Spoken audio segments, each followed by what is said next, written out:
Okay sir. మా NDA ప్రభుత్వం అధికారంలోకి వచ్చిన తర్వాత సాంఘిక సంక్షేమ శాఖలో విప్లవాత్మకమైన మార్పులు తీసుకుని ఉంది. ముఖ్యమంత్రి చంద్రబాబు నాయుడు గారు వసతి గృహాల్లో అది బీసీ వెల్ఫేర్ కావచ్చు, ట్రైబల్ వెల్ఫేర్ కావచ్చు, మైనార్టీ వెల్ఫేర్ కావచ్చు, విద్యార్థులు మంచి భోజనం, విద్యా అవకాశాలను కోరుతున్నారు. దానికి తగ్గట్టుగా విషయ స్కూళ్ళలో ఎక్సలెన్సీ సెంటర్లు పరిపాలించడం జరిగింది. వసతి గృహాల్లో 143 కోట్ల రూపాయలు పెట్టి రిపేర్ చేయడం జరుగుతూ ఉంది. 55 కోట్ల రూపాయలు పెట్టి స్వచ్ఛాంధ్ర నుంచి టాయిలెట్స్ ఇవ్వడం జరిగింది.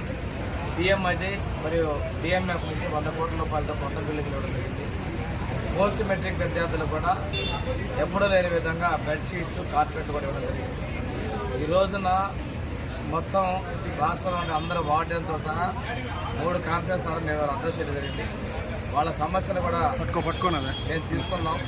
వాటన్నింటినీ పరిష్కరించి వసతి గృహాల్లో 100% అడ్మిషన్ చేయడం, 100% ఉత్తీర్ణత సాధించే విధంగా చర్యలు తీసుకుంటూ వాళ్ళ కోసం సౌకర్యాలు పెంచే విధంగా మేము చర్యలు తీసుకుంటూ ఉన్నాం.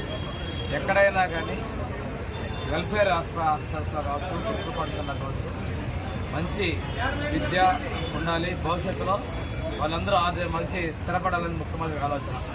వారు ఏదైతే P4 విధానం ద్వారా ప్రతి కుటుంబానికి సాధికారత, ప్రతి ఒక్క కుటుంబం నుంచి మంచి వాళ్ళు ఎడ్యుకేషన్ పరంగా కూడా ఎంపవర్మెంట్ సాధించాలని లక్ష్యంతో ఉన్నాం. వాటికి తగిన అవకాశాలు కింది స్థాయి నుంచి తీసుకెళ్లే విధంగా మేము ఈరోజు ఈ రివ్యూలో తీసుకోవడం జరిగింది. నెల్లూరు నుంచి కర్నూలు వరకు ఉన్నటువంటి అందరూ డీడీలు, ఏఎస్డబ్ల్యూస్, వార్డెస్ కూడా జరిగింది. ఈ రోజుతో రాష్ట్ర వ్యాప్తంగా అన్ని ప్రాంతాల్లో కూడా ఉన్నటువంటి వార్డు